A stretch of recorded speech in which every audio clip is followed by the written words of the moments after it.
रजत, मैंने लाइब्रेरी से जो बुक लाने के लिए कही थी वही लाए हो ना आप? नहीं रजनी, उस बुक को किसी और ने इशू करवा लिया था, पर एक और बुक लेकर आया हूँ, रोमांस से भरी हुई है। अच्छा, कहाँ पर रखा है उस बुक को तुमने? सामने टेबल पर रखी है, देख ले। अरे, ये कौन सी जमाने की बुक उठा लाए आप कितनी पुरानी है ये? तुम्हें तो उसमें लिखी स्टोरी पढ़नी है ना, नई या पुरानी से क्या फ़र्क पड़ता है। चलो, मैं तो चला सोने। Good night. अब इन किताबों के बीच में मैं बेचारा तन्हा, और कर भी क्या सकता हूँ। इसी माहौल में दोनों की हंसी तैर गई। अच्छा जी, रजनी ने बेंत की कुर्सी पर बैठे हुए रजत से कहा। ठंड की सर्रात, जहाँ पर बेडरूम के एक कोने में लकड़ियाँ जलती हुई गर्माहट दे रही थी, और खिड़की के बाहर कोहरे की वजह से कुछ भी स्पष्ट नजर नहीं दिखाई दे रहा था।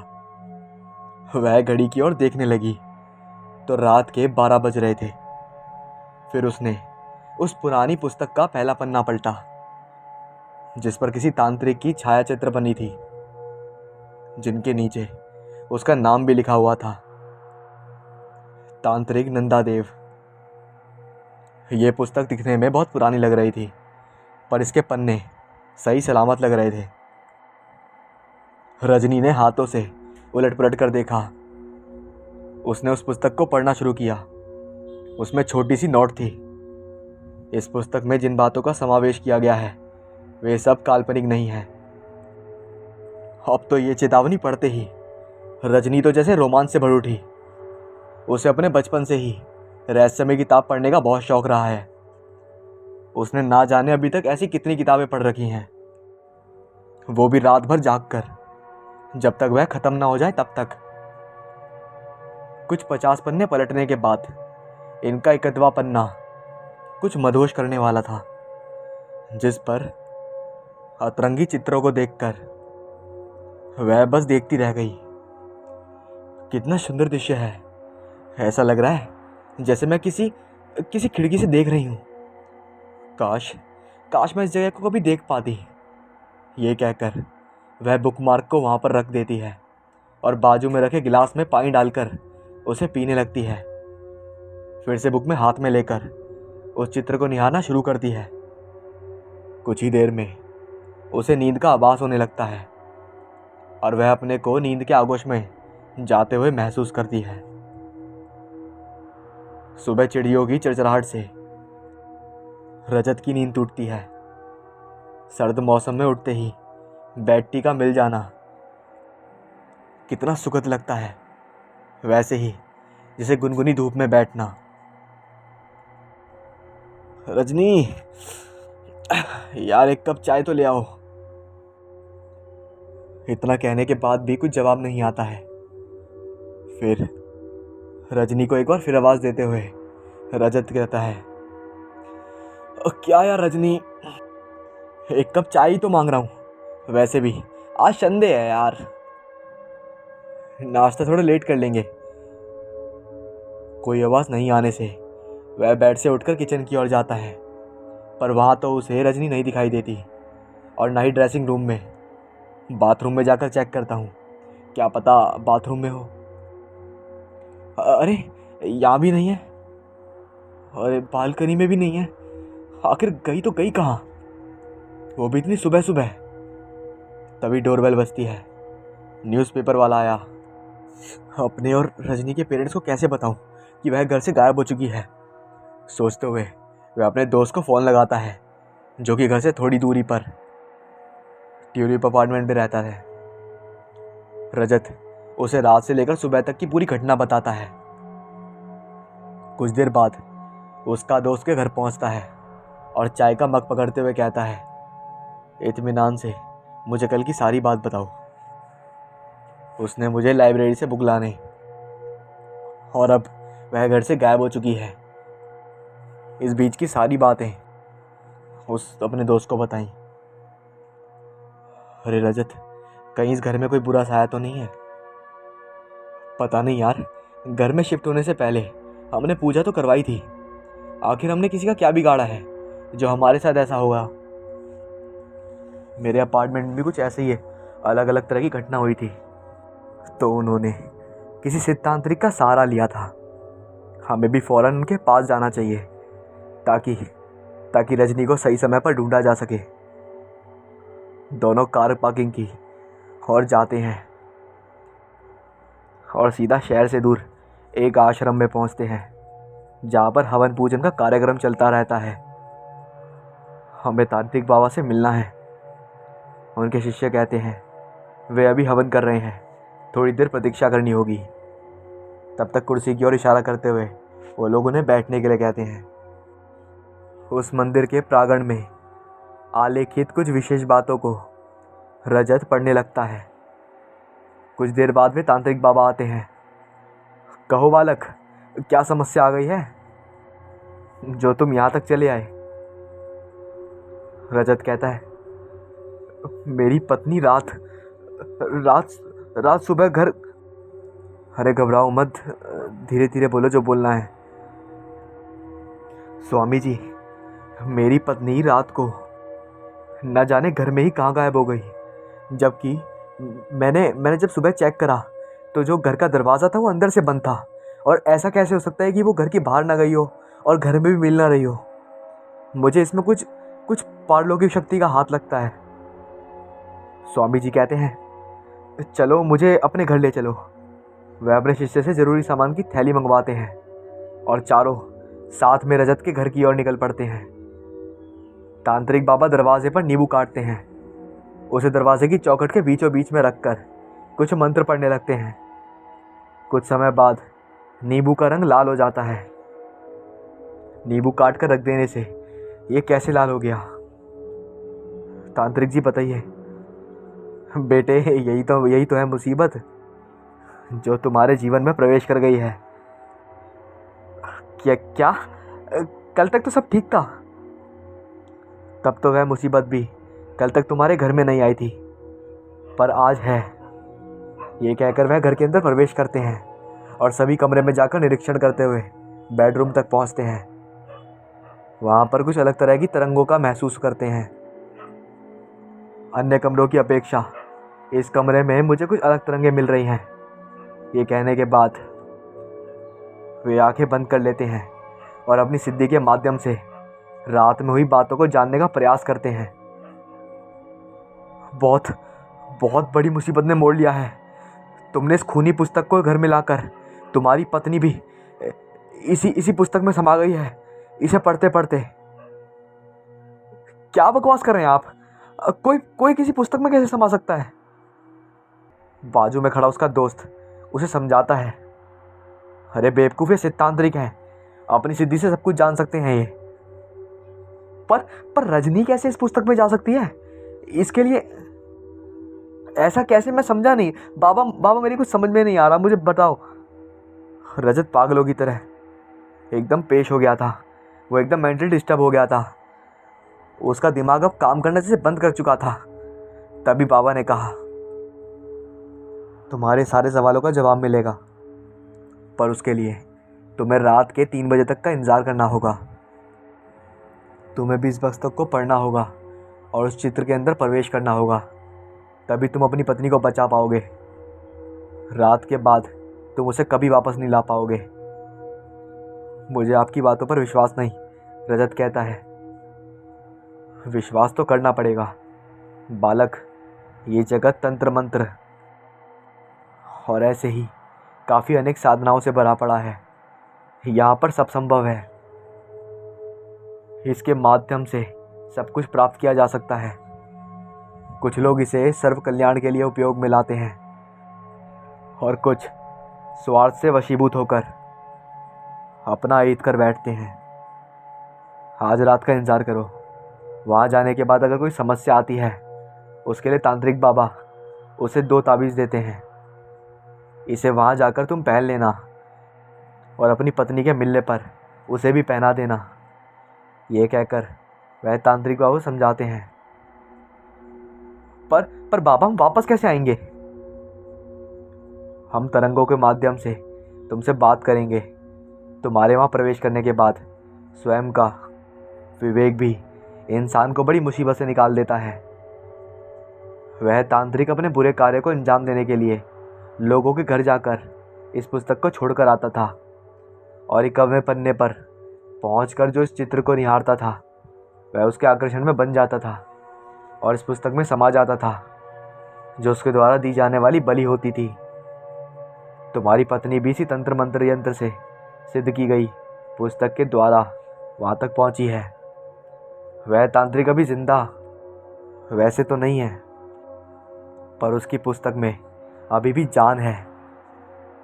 वह उसमें प्रविष्ट कराकर लोगों की जान ले लेता है। उसने अपनी सिद्धि से अपने आप को अमर करने के लिए ऐसे तंत्र की स्थापना की जो 10,000 बलि लेने के बाद पूर्ण हो जानी थी। पर मृत्यु भी एक सच है जिसे जिसे कोई नहीं जीत पाया है। तुम्हारे आने के बाद इस पुस्तक को पूर्ण विधान से नष्ट कर दिया जाएगा। आधी रात में रजत पुस्तक पढ़ना शुरू करता है। कुछ समय बाद उसे ऐसा महसूस होता है जैसे उसे नींद आ रही है, और कुछ देर बाद वह भी उस जगह पर नहीं होता है। बाहर तांत्रिक बाबा, शिष्य और उसका दोस्त सभी सीसीटीवी के माध्यम से उस कमरे में होने वाली हरकतों को देख रहे थे। वे तीनों दौड़कर उस कमरे में प्रविष्ट करते हैं और उस पुस्तक के पास जा पहुंचते हैं जहां पर उन्हें आवाज़ सुनाई दे रही थी। रजनी, रजनी कहाँ हो तुम? मैं रजत। तुम कहाँ हो? मुझे मुझे सुन पा रही हो? आवाज़ दो। ये कहकर वह उस जंगल में ढूंढने लगता है। रात में झिंगुरों, चमगादड़, उल्लू की आवाज़, सर्द हवाएं उस जंगल को और भी डरावना बना रहे थे। वह उसे ढूंढते हुए आगे बढ़ने लगते हैं और कुछ देर बाद, रजनी, क्या तुम मुझे सुन पा रही हो? रजनी। इतने में रजनी कहती है, अरे ये तो अखिल की आवाज़ है।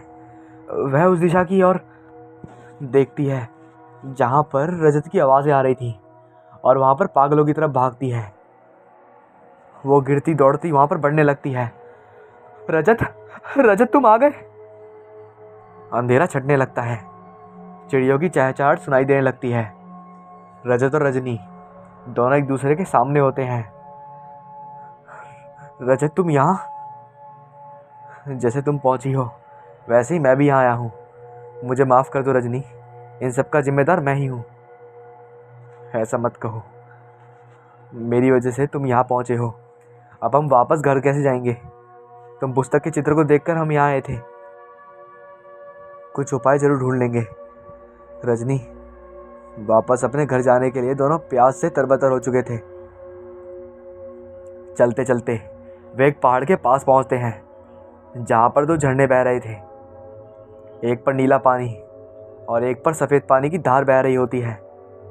वे दोनों पानी पीने के लिए जैसे ही अंजूरी में भरते हैं वहाँ एक से आवाज़ आती है, नीला झरना मैं, सही पियो मेरा ही पानी। दूसरा कहता है, सफ़ेद झरना मैं, सही पियो मेरा ही पानी। दोनों झरने को बोलता देख सहम जाते हैं। कौन हो तुम? हमें क्यों बेवकूफ़ बना रहे हो? सामने आओ। तभी एक पुराने हो चुके पेड़ से आवाज़ आती है। दोनों उस पेड़ के पास जा पहुंचते हैं। आश्चर्यचकित होकर उसे कहते हैं, आप कैसे बोल पा रहे हैं? ये सब उस तांत्रिक कालसूत्र का किया हुआ है।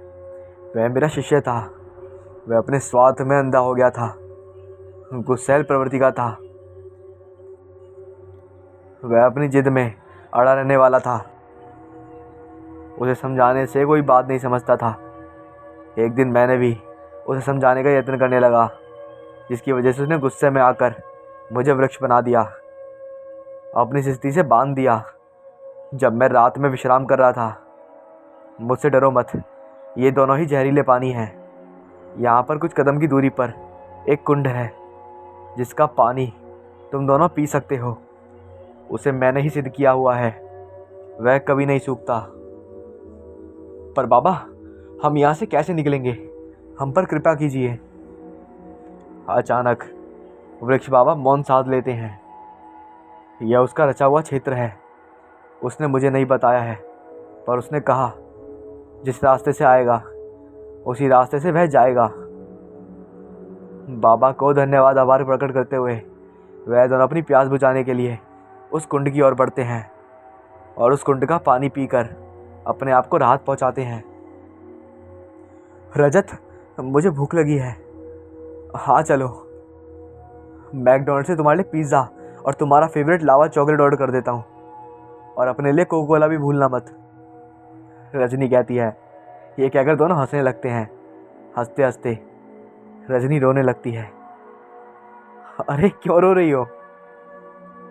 हम मर तो नहीं जाएंगे ना यहाँ आकर? रजनी कहती है। नहीं, अभी तो हमारी लाइफ शुरू हुई है। मैं तो अपने को नाती पोतों के साथ क्रिकेट खेलते हुए देख रहा हूँ, और तुम बहू के बनाए खाने में नुक्स निकालते हुए। रजत, वह उसे गले लगा देती है और कहती है, क्या मैं तुम्हें ऐसी लगती हूँ? ऐसे ही गले लगने के लिए मैं तुमसे मजाक किया था मेरी जान। शाम अब घिरने लगी थी कि अचानक दोनों ऐसी जगह पर वहाँ पर पहुँच जाते हैं जिसे देखकर वह दंग रह जाते हैं। रजत, ये तो वैसी जगह है, बिल्कुल हूबहू जैसी जैसी पिक्चर में भी है जहाँ से हम आए थे। तभी उसे अचानक याद आता है। वह बताने लगता है, तुम्हारे जाने के बाद उन तांत्रिक बाबा ने मुझे ताबीज़ और पीली सरसों के दाने दिए हैं, इसे पहन लो। दोनों ही उसे धारण कर लेते हैं। उतने में ही रजत को तरंगे मिलती हैं। तुम दोनों ठीक हो ना? आज की रात जंगल से बाहर निकलने का रास्ता तुम्हें स्वयं खोजना होगा, नहीं तो तुम दोनों हमेशा के लिए कैद हो जाओगे। उस बियाबान जंगल में तेजी से आवाज़ें आनी शुरू हो जाती हैं। मुझे घर जाना है, मैं जीना चाहती हूँ, मुझे यहाँ से निकालो। कई भयानक आवाज़ें उस जंगल में गूंजायमान होने लगती हैं। सिद्ध तावीज़ की वजह से वह सुरक्षित महसूस कर रहे थे। दोनों उस आवाज़ को सुनकर कहते हैं, ये उनकी आत्माएं हैं जो यहाँ आकर वापस नहीं जा पाए। उनकी आत्माएं कितनी अशांत लग रही हैं, इनको कैसे मुक्ति मिलेगी? हे प्रभु, इन सब की मदद करो, इनको मुक्ति दो। अचानक रजत देखता है कि चांद की रोशनी एक घेरे नुमा जमा कर पड़ती है। वहाँ पर उसको कुछ प्रतिबंध दिखाई देने लगते हैं। रजनी, रजनी जल्दी आओ, यहाँ पर तो एक दरवाजे का इमेज बना हुआ है। क्या? हमारे जंगल से निकलने का कोई रास्ता, कहीं रास्ता यही तो नहीं है? पर निकलेंगे कैसे? जब भी मैं तांत्रिक बाबा के आश्रम में गया था, वहाँ पर दीवार में कुछ चित्र बने हुए थे जिसमें कुछ पहेलियाँ थी। चित्रों के साथ ही इसमें दिखाया गया था कि पहले के राजा महाराजा अपने खजानों को कैसे तंत्र मंत्र के माध्यम से सुरक्षित रखते थे। यहाँ भी कुछ ऐसी ही पहेली तो नहीं छिपी हुई? वह आसपास कुछ खोजने लगता है। अचानक उसे दीवार पर कुछ लिखा हुआ दिखाई देता है जो उसे समझ में नहीं आता। पता नहीं किस भाषा में लिखा हुआ था। तांत्रिक बाबा से तरंगों के माध्यम से बात करने की कोशिश करता है। तांत्रिक बाबा को उस लिपि को देखने के लिए कहता है। बाबा ध्यान मग्न में होकर तुरंत उस लिपि को पढ़ने लग जाते हैं। वह उसे समझ जाते हैं। अब वह उसे तरंगों के माध्यम से उस रहस्यमयी पहेली को बताने लगते हैं। जब सप्तऋषि दिखाई दे और वह आकाश पर उस दरवाजे की सीध में आए, तब यह दरवाज़ा स्वतः खुल जाएगा। उस पल दरवाजे में तुम लोगों को खड़े रहना होगा। वह मात्र कुछ क्षणों के लिए खुला रहेगा, अन्यथा तीसरी रात के बाद तुम दोनों बच नहीं पाओगे। रजनी घबरा ना जाए ये सोचकर वह उसे नहीं बताता और सप्तऋषि के प्रतिबंध के माध्यम को समझने लगता है और दरवाजे के ऊपर आने का इंतज़ार करता है। कुछ समय बाद रजनी रजत से कहती है, मुझे नींद आ रही है, सो जाओ, पर जब मैं जगाऊं तो तुम जाग जाना, वरना हम यहीं रह जाएंगे हमेशा के लिए। कुछ समय बाद वह देखता है सप्तऋषि उस दरवाजे की सीध में पहुंच चुका है। वह रजनी को उठाता है और उसका हाथ पकड़ के दौड़ता हुए उस दरवाजे पर जाकर खड़ा हो जाता है। वह सिद्ध दरवाज़ा क्षण भर के लिए खुलता है और बंद हो जाता है। उसी पल पीछे मुड़कर वह सरसों के दाने को फेंक देता है। वह दोनों अपने आप को बेडरूम में पाते हैं, जहाँ बाबा शिष्य और उसका दोस्त उसके आने की प्रतीक्षा कर रहे होते हैं। उस पुस्तक को अनेक सिद्धि तांत्रिकों द्वारा अभिष्ट योग से नष्ट कर दिया गया था और उन तमाम मृत आत्माओं की शांति के लिए वो प्रार्थना करते हैं, ताकि भविष्य में कभी किसी के साथ फिर से ऐसी समस्या उत्पन्न ना हो। उस रहस्यमय पुस्तक के जाल में कोई ना फंसे दोबारा। टन टन टन करते हुए घंटे की आवाज़ से स्कूल की शांति भंग होती है और बच्चों के शोर से आखिरी पीरियड का खात्मा होता है। पूरे स्कूल में हड़बड़ी मच चुकी थी। किसी को घर जाने की हड़बड़ी और कुछ के दिमाग में चल रही होती है गड़बड़ी, नए नए पैतरों से स्टूडेंट को सताने के। तभी स्पोर्ट मिनिस्टर की आवाज़ आती है, नितिन, उसे धक्का मत दो, गिर जाएगा। लगता है तुम्हारी कंप्लेंट करनी पड़ेगी। कल स्कूल की छत पर जो तुमने दिवाली के पटाखे फोड़कर हरकत करी है ना, तुम क्या सोचते हो तुम्हें प्योन ने देख लिया था छुपते हुए? तुम्हारी शरारतें बहुत बढ़ रही हैं। किसी दिन ऐसी पनिशमेंट दूंगा ना कि तुम हमेशा याद रखोगे। सॉरी दी। ये कहते हुए वह अपनी नासमझ जीत पर मुस्कुरा उठा। जाओ तुम, ये कहकर रानी ने नितिन और उसके दोस्तों को जाने दिया। स्टूडेंट की आखिरी लाइन भी अब जा चुकी थी। उसकी नज़र अपनी बेस्टी आरती को तलाशने लगी। आज ना जाने क्यों जब से स्कूल आई है अनमनी सी लग रही है। शायद वॉशरूम गई होगी। चलो कोई बात नहीं, वेट करती हूँ। स्टूडेंट्स स्कूल स्टाफ के जाने के बाद प्रिंसिपल मैम ने अमन को आवाज़ देकर बुलाया। अपने रूम पर ताला लगाने के लिए प्रिंसिपल मैम के पास आकर सारे मिनिस्टर के पास अमन ने आकर पूछा, तुम सब ने क्लासरूम में जाकर देख लिया ना, कोई रह तो नहीं गया? Yes ma'am. ये आवाज़ एक साथ सभी के मुंह से आई। सी यू मिनिस्टर्स, आप सभी से कल मुलाकात होगी। उसके बाद सभी घर की ओर निकल जाते हैं। अरे तू क्यों रुक गई? तू भी चलना। यार मेरी फ्रेंड वॉशरूम गई है, आती होगी। पर इतना समय कैसे लग गया? अब तक तो उसे आ जाना चाहिए था। बस उसके आते ही मैं भी निकल लूँगी। बाय। शाम के 5:30 हो रहे हैं और अभी तो सब जा भी चुके हैं और इस समय वह अकेली है। जाकर देखना। वैसे भी अपनी दी को खो जाने के बाद वह शांत शांत सी रहने लगी है। बहुत क्लोज जो की थी वो अपनी दी के, बहुत प्यार करती थी वो। नया बेबी भी आने वाला था। कितनी खुश थी वह अपनी मौसी बनने को लेकर। गॉड के अलावा किसी को भी नहीं पता होता कि किसी के साथ ऐसा घटना कब और कैसे हो जाए जो कि खुशियों को गम में बदल देगा। सही कहा तुमने, मैं जाकर देख लेती हूँ। ऐसे समय में इंसान कुछ सूझता नहीं है जब मन दुख, दर्द और पीड़ा से घिरा हो। फिर भी बाय, टेक केयर। इसके बाद रानी की क्लासमेट चली जाती है। बाय कहते हुए रानी भी वॉशरूम की ओर बढ़ जाती है। आरती, तुम यहाँ हो? काफ़ी देर हो गई, घर नहीं जाओगी क्या? मैं जानती हूँ जब तुम अपने आप को कंट्रोल नहीं कर पाती तो वॉशरूम में आकर रोती हो ताकि घर पर आंटी जी और राधे को संभाल पाओ। अब बाहर आ जाओ। आरती, यार घर पर आंटी जी वेट कर रही होंगी, आ जाओ ना। किसी की आवाज़ नहीं आने से वह वॉशरूम के दरवाजे को खोल कर देखती है तो दरवाज़ा कड़ा होने की वजह से चर्र की आवाज़ के साथ खुलता है। तभी आकाश में बिजली कड़कती है और लाइट गुल हो जाती है क्योंकि बारिश का मौसम दस्तक दे चुका था। अपने हाथ में रखे मोबाइल के कैमरे का वो फ्लैश ऑन करती है और बाथरूम से बाहर निकल आगे सीधा आगे बढ़ जाती है। तभी किसी के सिसकने की आवाज़ आती है कॉमन रूम से। रानी अंदर जाकर बैठी आरती को गले लगा लेती है। तुम यहाँ पर बैठी हो और मैंने कितना वेट किया। अभी तो सारे टीचर्स और स्टूडेंट्स अपने अपने घर जा चुके हैं, हमें भी अभी चलना चाहिए। तभी गुल हुई लाइट वापस आ जाती है।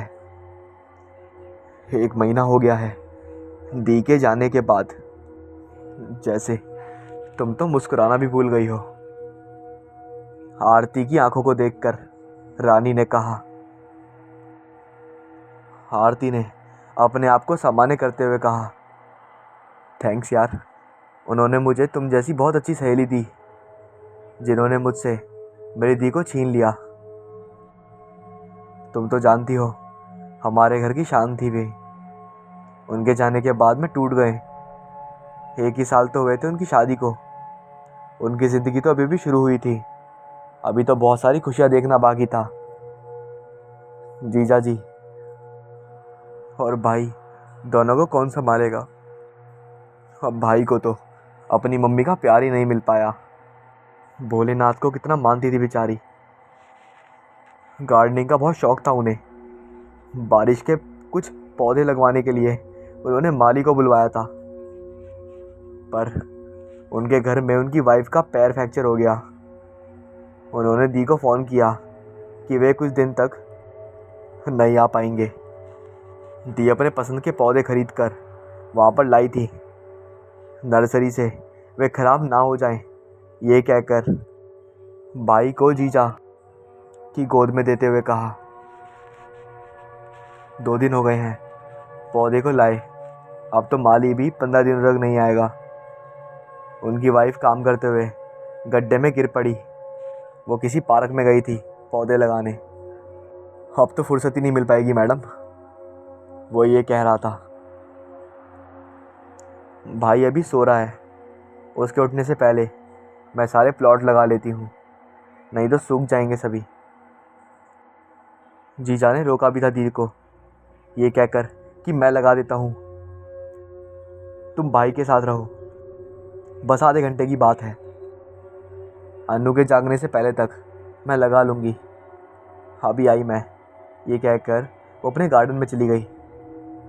15-20 प्लांट रखे हुए थे, लगभग सभी पौधों को लगा चुकी थी। ना जाने क्या हुआ, तभी दीदी जिन्हें एक जहरीला सांप दिखा और उस जहरीले सांप ने आकर उन्हें डस लिया।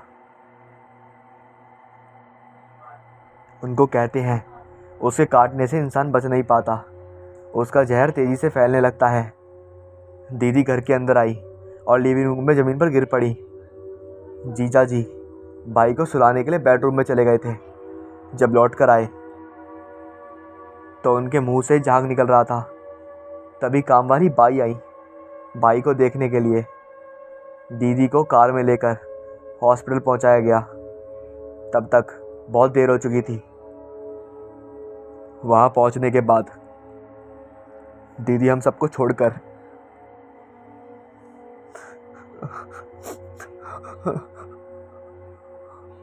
आंसुओं से भीग चुका था। आरती का चेहरा। स्कूल बैग से पानी की बोतल निकालते हुए रानी ने उससे कहा, लो थोड़ा पानी पी लो। पानी की कुछ घूंट पीकर आरती ने फिर से कहना शुरू किया, जीजा जी दीदी की याद में बेसुध हो गए। दीदी के चले जाने के लिए वे खुद को जिम्मेदार ठहराते हैं। कुछ दिनों तक दीदी की सासू माँ और मम्मी ठहरे हुए थे जीजा जी को संभाल लें और भाई की देखभाल करने के लिए। 1 हफ्ते हुए मम्मी को वापस आए। भाई को लेकर घर में कुछ अजीब घटनाएं होने लगी। शाम होते ही भाई बहुत रोने लगता। प्रवेश द्वार के बाहर दिया रोज बुझ जाता। पता नहीं क्यों हो रहा था ये सब ऐसा। मम्मी कह रही थी कि घर पर तो ऐसा नहीं होता था। कभी कभी घर पर ऐसी आवाज़ें आती हैं जैसे कोई सिसक कर रो रहा हो, तो कभी खिलौने मम्मी ने जिस जगह पर रखे होते हैं वहाँ से अलग हट चुके होते हैं। जबकि भाई को तो खिलौनों से खेलने की आदत भी नहीं है, वो तो खुद से पलट भी नहीं पाता है। मुझे तो बिल्कुल भी विश्वास नहीं हो रहा था मम्मी की बातों पर। पर कल अचानक बिस्तर से खिलौना गिर पड़ा और मैं उठने के बाद जोरों से रो रहा था। आवाज़ सुनकर मैं दौड़कर उसके कमरे में गई थी। सोकर ही उठा था वो, तब अचानक उसने भी रोना बंद कर दिया। तभी ऐसा लग रहा था जैसे मुझे वो कुछ कह रहा हो।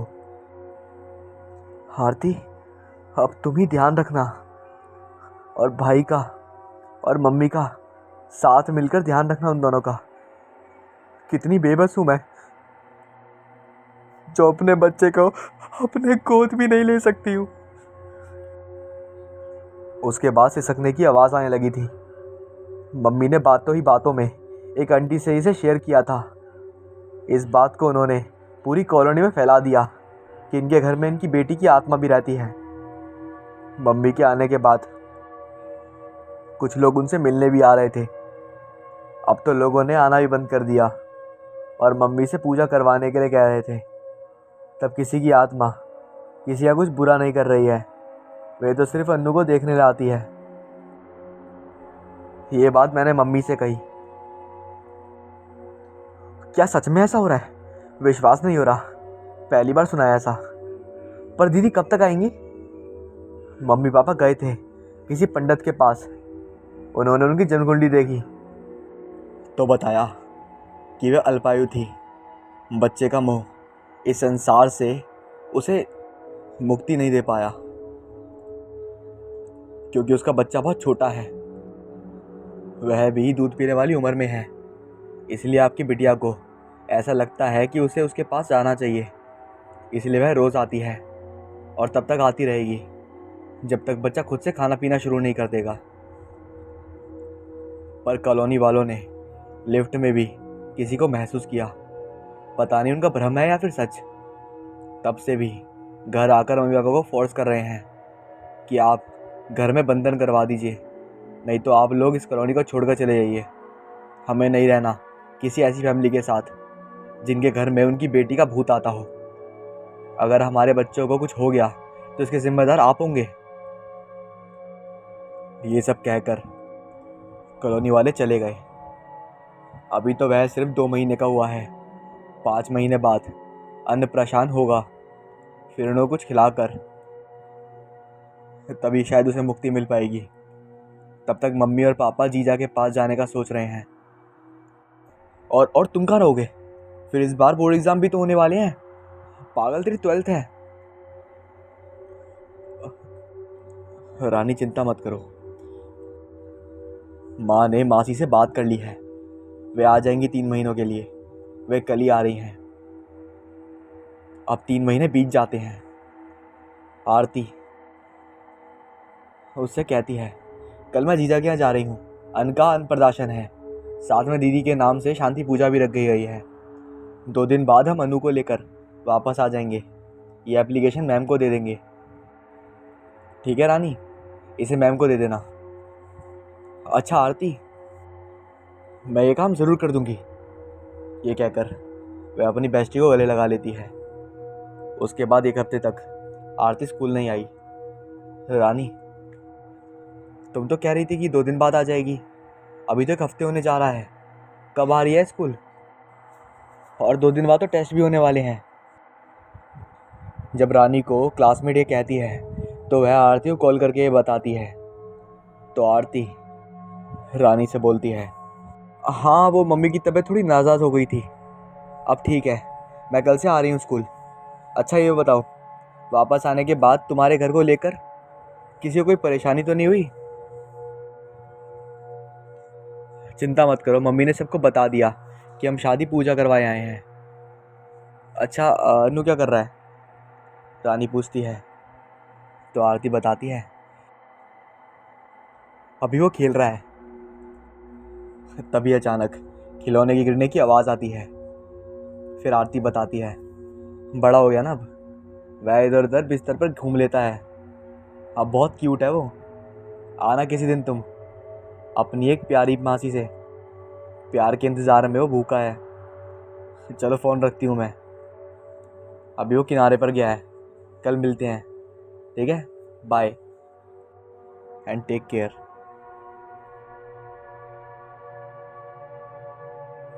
ये बात कम से कम 50 साल पहले की है, और शायद 2-4 वर्ष ऊपर ही होंगे, जब मेरे माँ के पिता यानी कि मेरे नाना सिर्फ 23 साल के थे।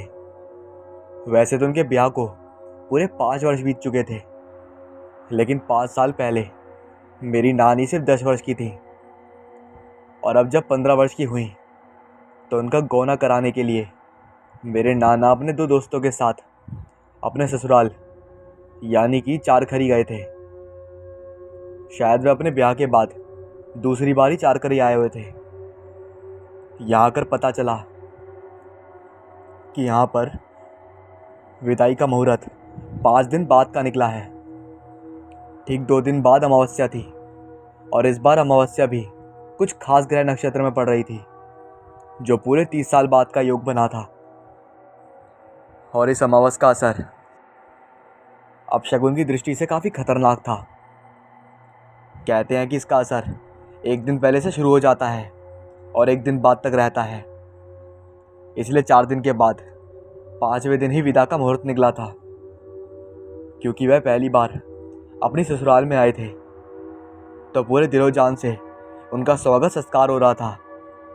अच्छा खाना, अच्छा रुकना, अच्छे से बात करना, भला ऐसे माहौल में किसका मन नहीं लगता।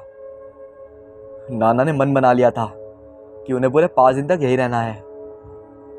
दूसरे दिन ही सुबह वह नाश्ता करते कहीं बाहर गए, जहाँ पर जाने की वो कल से ही सोच रहे थे। उस समय चरखारी को काफ़ी विकसित माना जाता था। यहाँ पर अंग्रेजी साम्राज्य फैला हुआ था, और उन्हीं के हिसाब से छावनियाँ बनाई गई थी, जहाँ पर रिक्शे, मोटर गाड़ी और सजी हुई बग्गियों का काफ़ी चलन था। चारखरी के राजा भी काफ़ी शानो शौकत के साथ रहते थे, और मेरे नाना के ससुर यानी कि नानी के पिता महल में खंचाजी के तौर पर काम करते थे।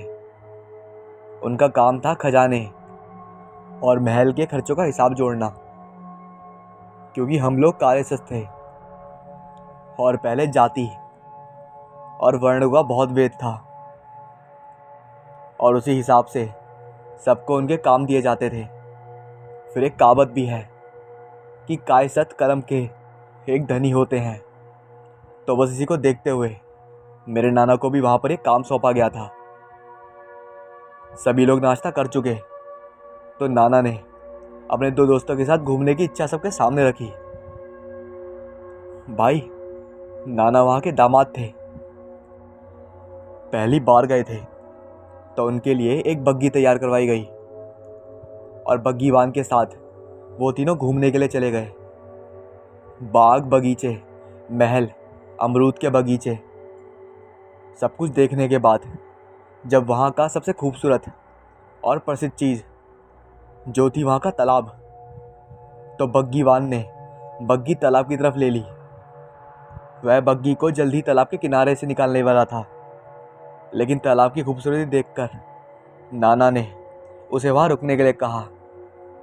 वहाँ रुकने की बात सुनकर बग्गीवान थोड़ा सकवा गया, लेकिन जब नाना अपनी बात पर अड़ गए और खुद ही बग्गी से उतरने लगे, तो उसे बग्गी रोकनी पड़ी। जैसे ही नाना को वहाँ घूमते हुए 10 मिनट हुए, तो वह उनके पास गया और हाथ जोड़ते हुए उन्हें वहाँ से चलने के लिए कहा, लेकिन नाना ने यहाँ पर कुछ देर और रुकने की इच्छा जताई। अरे, अब नाना ठहरे इस गांव के दामाद, उनके सामने वो कैसी जिद कर सकता था। सो दोनों हाथ जोड़ते हुए कहा, दामाद साहब, मैं तो अपने मुंह से ये बात निकालना भी नहीं चाहता था। कहते हैं बुरी बात मुंह से निकालो तो उसकी शक्तियाँ और भी बढ़ जाती हैं, इसलिए कोई भी उसका नाम नहीं लेता। पर मालिक, अब यहाँ रुकना ठीक ना होगा। सांझ होने को है और कल अमावस है, जल्द से जल्द घर पहुँच जाना चाहिए। नाना ने जब उसके मुंह से ऐसी बात सुनी तो ध्यान से उसकी तरफ देखने लगे। अरे, आखिर तुम कहना क्या चाहते हो, मुझे साफ साफ बताओ। मालिक, मैं आपको साफ साफ भी कुछ नहीं बता सकता, और इस वक्त यहाँ पर तो बिल्कुल भी नहीं। अब जल्दी से बग्गी में बैठिए, साथ ढलने से पहले हमें घर पहुँचना होगा। नाना उस समय काफ़ी पढ़े लिखे और विद्वान लोगों में माने जाते थे, और भूत प्रेतों से ज़्यादा भरोसा उन्हें विज्ञान पर था। उन्होंने ऐसी बातों पर भरोसा नहीं किया, पर जब बग्गीवान के चेहरे पर एक अजीब किस्म का डर देखा तो उसकी बात मानते हुए वह उसके साथ घर चले गए। वह घर तो आ गए, लेकिन उनका दिमाग बार बार बग्गीवान की बातों पर ही जा रहा था कि आखिर ऐसा क्या देख लिया उसने तालाब पर, या ऐसा क्या है वहाँ पर जो वह इस बारे में कुछ बताना ही नहीं चाहता था। लेकिन जब रात को सब लोग खाना खाने लगे, अब तक नानी के पिता भी महल से वापस आ चुके थे। उन्होंने नाना से बातें करते हुए कहा, दामाद साहब, घूम लिया आपने? पूरा चरखारी देख लिया होगा, कैसा लगा आपको? पिताजी, बेहद अच्छा लगा। खासकर यहाँ का तालाब तो बड़ा ही सुंदर है, काफ़ी बड़ा और गहरा भी है। जब सब लोग खाना खा चुके तो एक साथ बैठकर बातें होने लगी और बातों ही बातों में नाना ने उससे पूछा, पिताजी ज़रा एक बात तो बताइए मुझे। जब मैंने तालाब के पास रुकने के लिए कहा तो बग्गीवान के होंठ सूख गए थे। वह डर से कांपने लगा और मेरे बहुत कहने पर भी 10 मिनट से ज़्यादा वह वहाँ नहीं रुका। आखिर ऐसा क्यों? क्या है वहाँ पर? ये सुनकर नाना भी शांत हो गए थे। उन्होंने कहा, बेटा उसका तो नाम भी लेना चरखारी में अशुभ माना जाता है। कहते हैं कि नाम लेने से शक्तियाँ बढ़ती हैं, इसलिए कोई भी उसका नाम अपनी ज़बान पर नहीं लाता। लेकिन जब आप पूछ रहे हैं तो आपकी जिज्ञासा तो शांत करनी ही होगी। असल में बात बहुत पुरानी है। कितनी पुरानी? इसका अंदाज़ा लगाना तो बड़ा मुश्किल है। कहते हैं कई साल पहले, जब मैं पैदा भी नहीं हुआ था, महल में एक तांत्रिक आया। द्वारपाल ने समझा कि कोई भिखारी या फ़कीर होगा, तो उसे महल के अंदर आने दिया।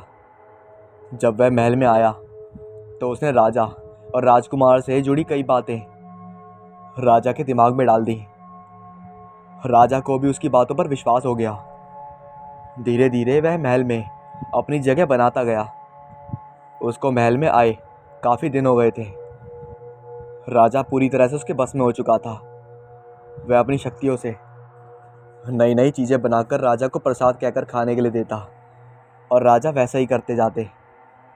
गांव के लोगों को तो पहले ही शक था, ये तांत्रिक सही नहीं है, पर राजा ने किसी की बात नहीं सुनी। उसने तो जैसे सम्मोहन से राजा को अपने वश में कर रखा था।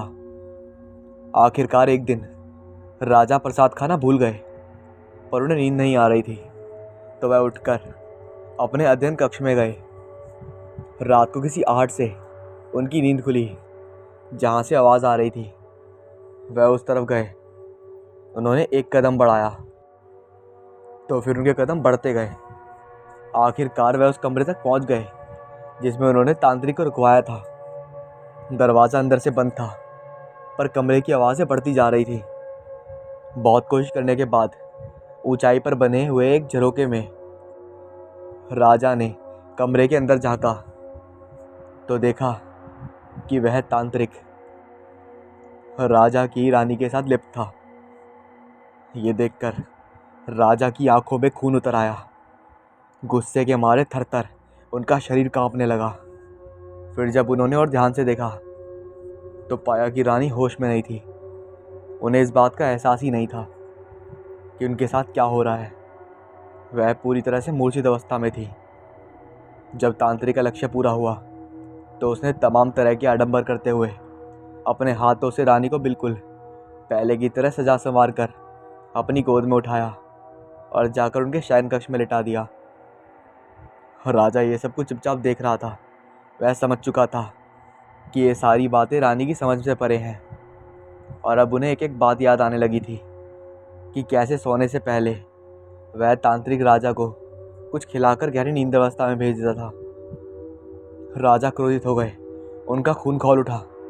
गुस्से में शरीर कांप रहा था। वह तेजी से अपने कमरे में गए और अपनी सबसे वजनी और धारदार तलवार निकालते हुए क्रोधित होकर तांत्रिक के कक्ष की तरफ चल दिए।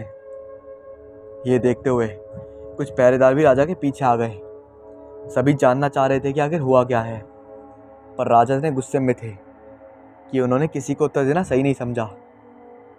तांत्रिक के कक्ष के बाहर आकर जोर जोर से दरवाज़ा पीटने लगे। यही कोई 10-15 पहरेदार ठीक राजा के पीछे खड़े हुए थे। वह भी समझने की कोशिश कर रहे थे कि आखिर हुआ क्या है। लेकिन जैसे ही दरवाज़ा खुला, राजा ने कक्षा में प्रवेश किया और खचाखच 5 बार अपनी तलवार बस उस तांत्रिक के ऊपर उछाल दी। उसकी भयानक 5 चीखें मीलों दूर तक लगभग सबने सुनी थी। उस दिन भी अमावस की रात थी और घनघोर अंधेरा चारों तरफ छाया हुआ था। उसके साथ ही रक्त से सनी तलवार, जिसे लेकर राजा गुस्से में वापस अपने कमरे में आ गए। भयानक हवाएं चल रही थी। बड़े बड़े पेड़ हवा में टूटते हुए प्रतीत हो रहे थे। झिंगूर की आवाज़, मेंढक की आवाज़ और सियारों की आवाज़ें सबको और भी ज़्यादा डरा रही थी। सारे अपशगुन एक ही साथ होने लगे। जब ये सब कुछ ज़्यादा ही बढ़ा तो चौकीदारों के पूरे दल ने महल में चौकासी और बढ़ा दी। हवा इतनी भयानक थी कि महल में जल रही सारी मिसालें एकदम से बुझ चुकी। बस हल्दी सी रोशनी टिमटिमा रही थी। तभी अचानक चौकीदारों ने देखा एक कटा हुआ हाथ राजा के मृत शरीर को घसीटता हुआ उसी कमरे की तरफ ले जा रहा था जहाँ पर राजा ने उस तांत्रिक की हत्या की थी। ये देखकर ही पूरे महल में हाहाकार मच गया और रात को ही जितने भी चौकीदार महल में थे सबके सब बाहर की तरफ भागने लगे। आनंद फानंद में रानी को भी उसी तरह उठा लिया गया और उनके 2 कुंवर भी, जिन्हें भी साथ लिया गया। इससे पहले कि उस तांत्रिक की आत्मा या शरीर जो भी हो दोबारा अपने कक्ष से बाहर निकलता, सारा महल खाली हो चुका था।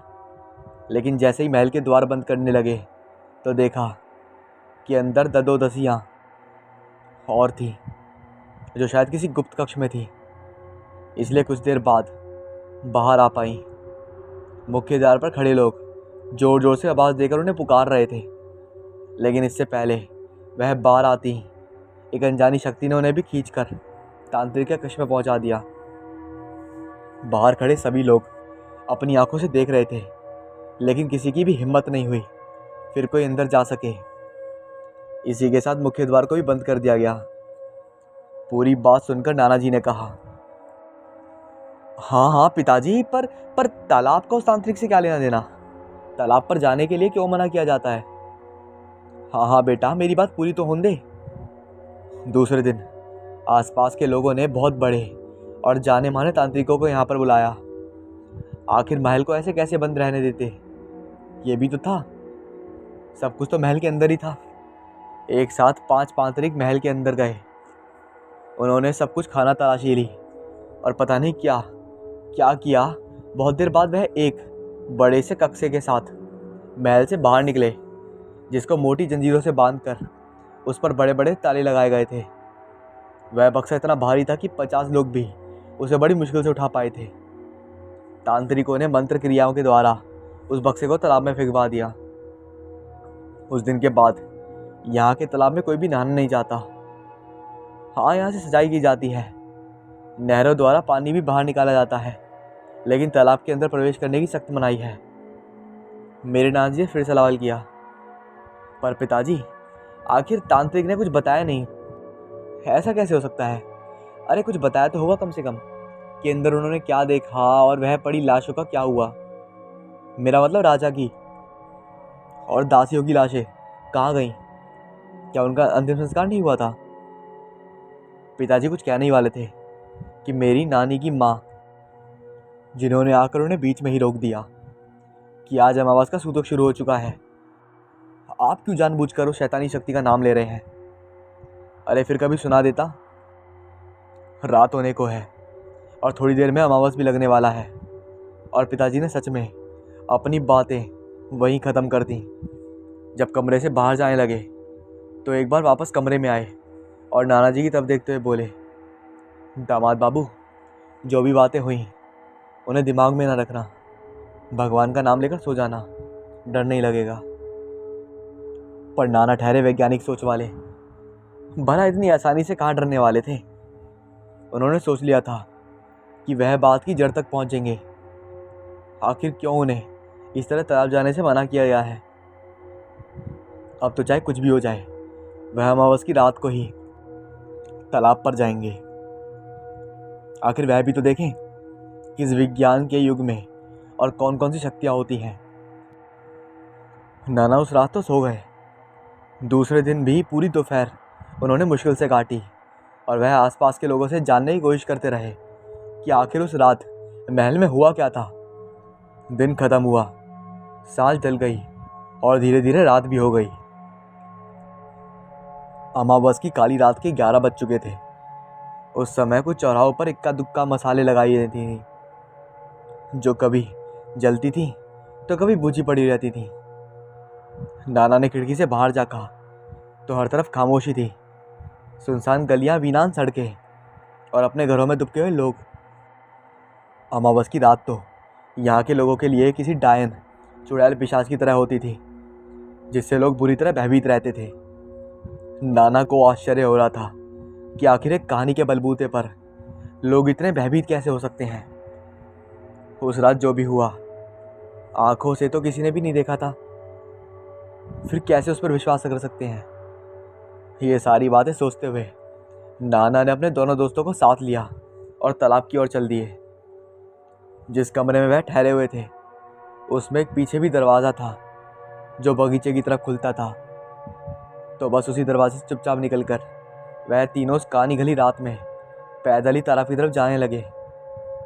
नाना के साथ जो दोस्त थे वह काफ़ी भयभीत थे।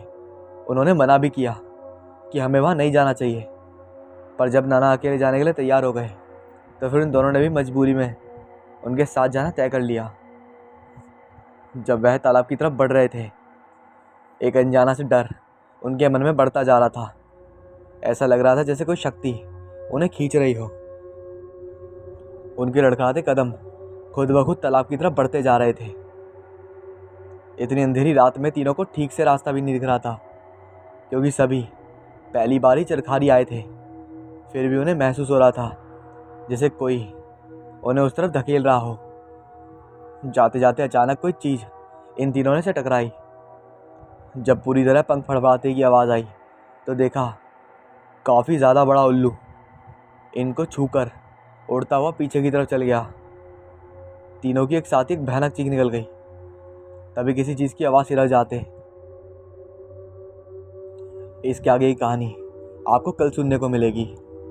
इसके लिए आप चैनल को सब्सक्राइब करना एंड वीडियो के नीचे कमेंट ज़रूर करना कि आपको ये कहानी कैसी लगी, और पार्ट 2 चाहिए तो वीडियो के नीचे पार्ट 2 लिख देना।